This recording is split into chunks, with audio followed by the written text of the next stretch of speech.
be the same shadow stuff that they make. So, can say that be what some people they do? They create that thing. You see them, no, you know, say be them. You can make like your brand be. You still wear the jeans top, them pink top, and flag. Headus header, tumpus. Challenge me go. Yeah. DLS way, what back home? Sivo, where you talk? Ska go. All right, guys. So yeah, last week I think we made a video about this beautiful little girl who was going through something we all thought was, I don't know, quite traumatic.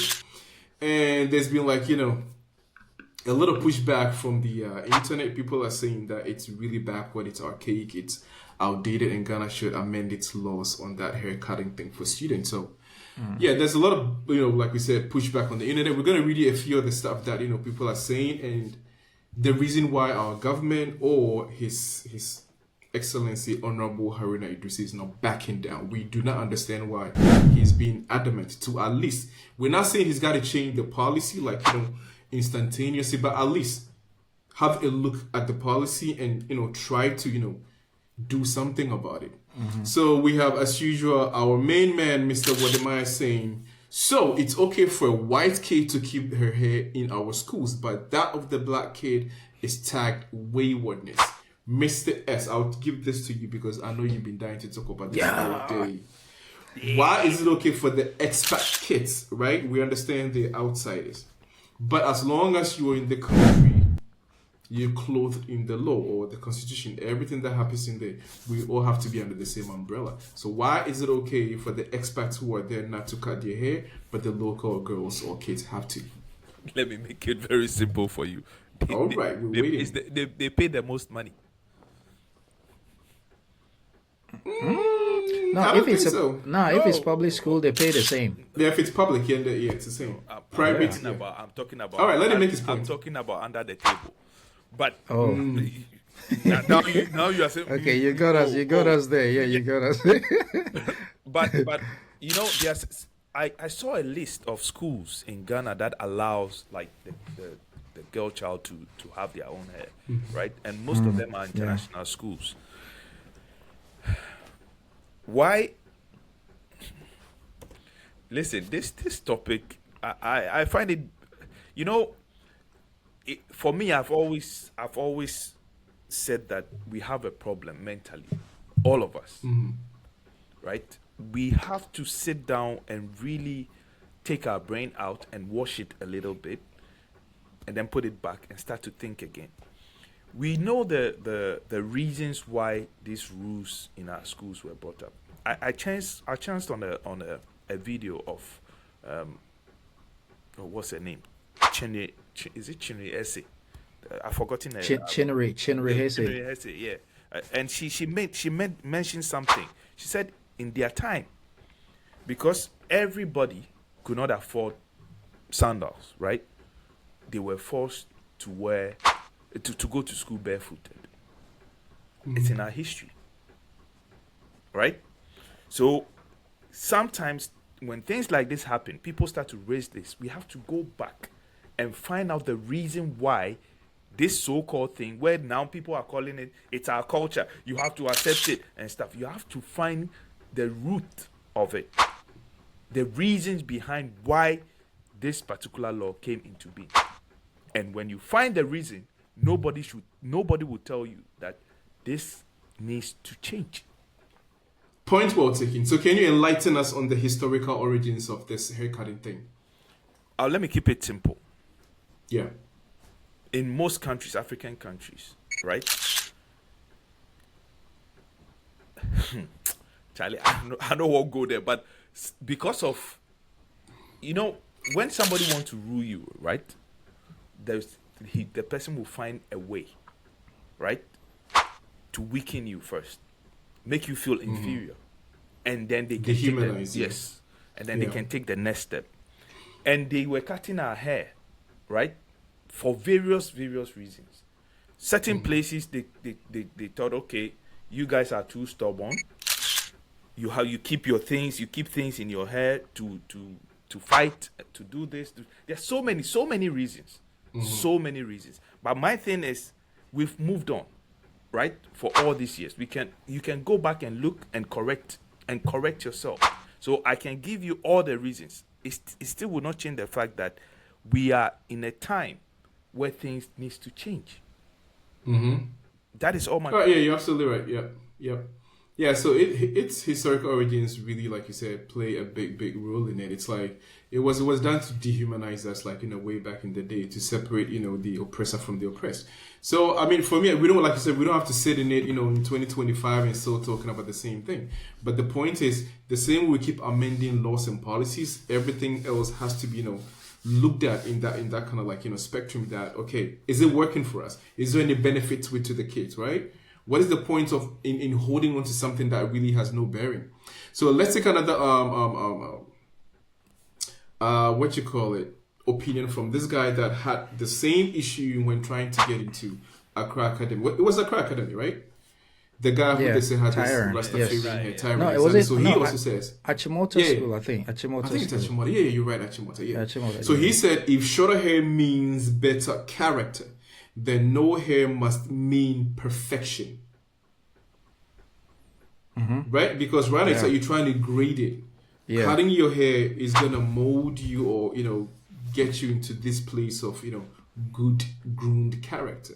So it means there is a thing about hair that can make you not become a well charactered or mannered or whatever person.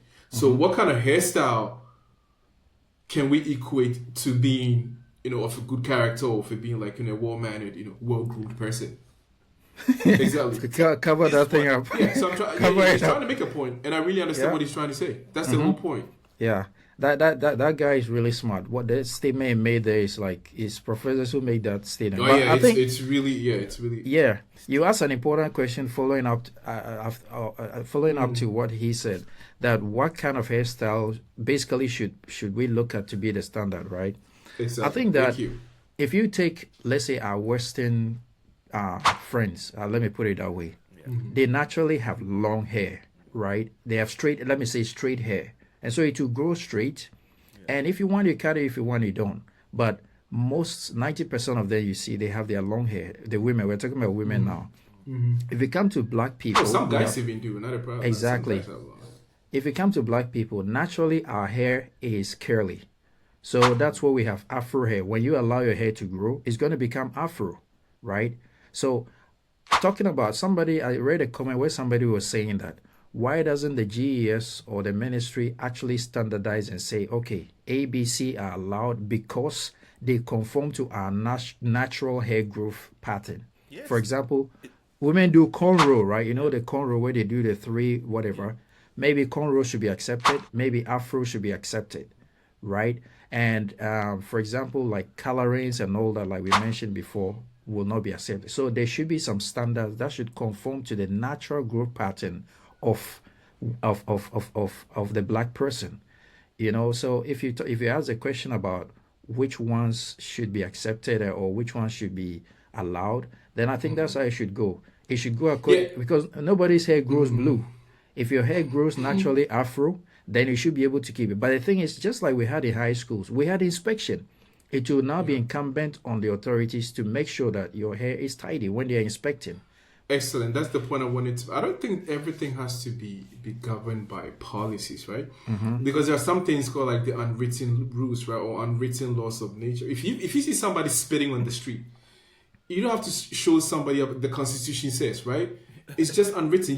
It's not decent. It's not hygienic. Yep. So some things are supposed to be left like that, up to the judgment of the school. Because the main thing, like you said, when we used to go to school, was just like you have to keep your hair tidy. It has to be clean. Yeah. So that is a real like an open, ended statement, so to speak. So I don't think there has to be policies like cornrow is okay, dreadlocks are okay, short hair. I don't think so. I think a kid goes to school. As parents know how to take care of their kids' hair, and parents know their kids are supposed to go to school with decent hair. I think this is very basic for parents to understand. Parents do that. So if you check, or I don't know how you guys were, but back home the same thing. You can tell, during the weekends, many of the hair salons get busy with hair treatment and stuff. Kids are braiding, cornrows, whatever. And on Monday, people go to school with clean hair. You know what I mean? It's nicely kept. So for me, I don't think there has to be a thing like a list of like, good or proper haircut, like, cornrow is accepted. No. I think parents know how to keep their kids' hair nice and clean. That's it. Unless, like you said, the kid comes to school, like you said, with like, a different color hairstyle, he can be called to the principal or headmaster's room. Like, okay, this is unacceptable. Go home, rinse it out, come back to school tomorrow. You see, it is actually sad to see the sheer ignorance about this particular topic, because for centuries, I've always believed for centuries we've been brainwashed. You understand? That's why I keep saying you have to go back to understand where this kind of rule is coming from, because like I said in the last video, these same girls had their hair, they went to JHS or SHS or whatever the name is, and they whatever they S. Yes, they made their grades. So it should tell you that hair has nothing to do with grades. That is one. Two, what do you mean by shaping characters? We all went to that SSS or whatever the term was, right? Or is. And even with the down cut, we know the characters we completed school with. So you cannot come and sit here and tell me that cutting my hair will shape my character. Yeah, I mean, you have a great point, but if that meant, like you said, then it's like you said, Ghana should be one of the best countries on the planet. That's my third point. Since we've all been raised and groomed and molded with great character. And this is the problem. I will end up saying, look at the leadership. Look at our leadership. Great character. If I can just throw this other comment in there. This also coming from Wadamaya, but I'm not picking this one because it's Wadamaya. I'm just picking it because I kind of agree with it. He said, pushing haircuts on high school girls often ends up empowering the fake hair industry.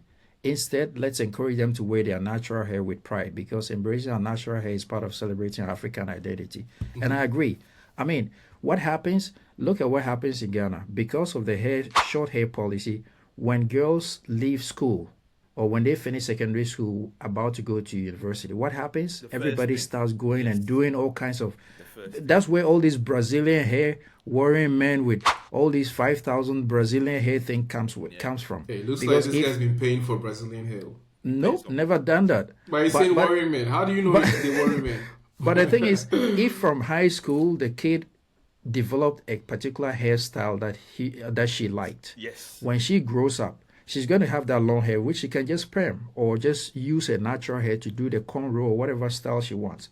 But as we all know, as black people, the truth is our hair doesn't grow that long. And because it's curly, it takes years to get it long. And girls like long hair. So if during high school, the person maybe only trims it a little bit, but by the time they finish school, they can use their natural hair to do any style they want. But here is the case, after high school, you need to wait for 5-10 years before you get that long hair. So, and they can't wait for that long. So what will they do? It pushes them into the fake hair industry, which we've all been complaining about. Yeah, millions. All right, let's get into another one. Mr. Honorable, I'm not going to say Mr. He's an honorable, so let's give credit where credit is due. So, Honorable Kuja said this. He said, how does a mere hairstyle affect discipline or militate against discipline? Now, he says, the real threat to discipline in our schools are not Rastafarians, but bigoted incendiary textbooks, outmoded curriculum, poor teacher motivation, poor attempt at embracing blended learning, example, STEM and AI, and an erratic double-track system. So he's just trying to say the entire system has what? Problem. Has a huge problems. Exactly, and you're not fixing those. But like we always talk about, misplaced priorities. You took the words out of my mouth. Look at what... personally, what feels very strange to me is like the government trying to policy like, your body. There is one thing about, uniforms. It's clothing, right? It's not necessarily your body. It's uniforms. You cannot wear a cap in class, right? These are like accessories, I understand. But it feels weird when you have to be forced to cut your hair. It sounds so colonizing. You know what I mean? It's like, this is your body. Nobody should have that much authority over your body. It's super weird. Yeah, I agree with Honorable. I mean, I remember a UCC lecturer was asked years back why students are still learning Epicurus, all these Greek philosophy Philosophers, and yeah, all yeah, those yeah, things. yeah, yeah. And the student was like, why don't we create courses like BSc Water and Sanitation, BSc this, to tackle one of our own problems real head on? practical, yeah, Yeah. yeah, Yes, solutions to exactly. problems on the ground, That yeah. you And he faced. was going about it trying to explain, and I was like, now we will say you go explain, Taya. Yeah, he was Yeah, he was yeah. like, now you need those foundations to be able to understand other courses. And students disagree with him. This was like 20 years ago. yeah. So it tells you that even an ordinary person knows that we have to learn things that solve our own problems. So I'm just agreeing with Honorable Ablakwa that we need to change with the times, and also we need to learn things to solve the problems that we have. You know what I mean? Which we have a lot. Not go on this extensive unnecessary Yeah. rant. I mean, I saw Honorable Haruna Idris's his I don't know if it was a press conference or it was a speech he made, and it was we're gonna put that up for you guys to see. But then if you watch this and you're like, I mean, you're taking the time out to make this really like, solid, and he sounds so like, adamant. It's like he's not going to give in. You know what I mean? He's like, he's calling principals and headmasters not to give in, to really stand by that policy. It's like, Standing on his ground. yeah, stand their ground, stand by the policy, implement it so rigorously that it's like nobody has anything to say. I mean, is it what even democracy is about?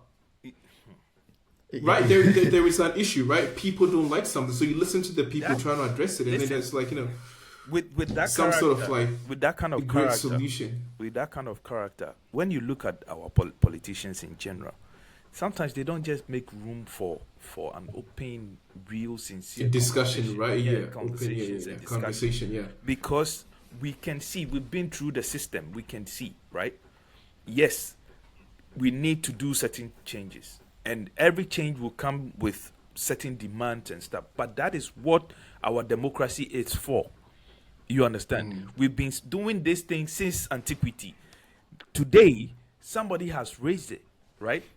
Everybody, majority, saying, hey, come on, we can look at it, let's look at it and let's find a solution to it. You don't just come out and say this is it, and then this shape character and this that. Are you telling me we've all been through that system, like I said already? So don't come and throw dust in my face as if we don't Yeah, know. do Like, you know? we Do wake you know? up- Yeah, sorry. it's, like No, we woke- one thing that I we noticed. just woke up and then we started complaining. No, but that's what I'm saying. I think it's because of social media now. We're all feeling that kind of trauma. Like we can feel the girls' pain. Do you know what I mean? Because I feel like most girls that went through it during our period in school, or the olden days, I felt like they probably had the same kind of experience. had But it. it was just because there was Yes. no social media, right? Who are you gonna cry to? You can cry when the barber is doing it, when your mom is doing it, but that's it. It ends there. But with social media, like the way, like it travels like fire, like what you call it, Yeah. Wildfire. wildfire, right? So it's like now people can actually feel it and be like, okay, I also went through it. I went through it. I went through it. So now people are kind of like coming together and be like, can we just abolish this? Since it's not really benefiting us as a nation. That's my problem. Why do you want to keep something like why are you so stubborn about something that's not helping you? It's bringing you nothing, literally nothing. You If there's traumatize a- the whole yeah. generation for nothing. If that's the case, then the university students too should not be allowed to wear any hairstyles. Because then, Or why even is it grow a only beard, high right? school? Or Is even it grow a only in beard. high school that And students? even grow a beard. Yep. Yeah. Yep. Or even you should not grow Yeah. a beard in the university because it's going to distract you from your studies. Yeah, it will shape character. I mean, All if right, you have fair. people who are still learning Epicurus in 2025, then you should understand the direction. Yeah, man. I mean, I think this Epicurus thing has brought you a lot of PTSD. Yeah. Go check out Yeah, Epicurus. You understand what I'm talking about. exactly. All right. Anyways, fellas, yeah, we're gonna wrap it up here. All right, leave your comments in the comment section. Let us know if Honorable Haruna Idrisu is right for us to keep this, archaic and outdated policy, or we all think it's time for change. 2025. This is one of the reasons why sometimes we feel like, as a nation, we do not make progress because we hold on too much to our past. Leave your comments in the comment section. We see you on the next episode. DLS out. Booyaka.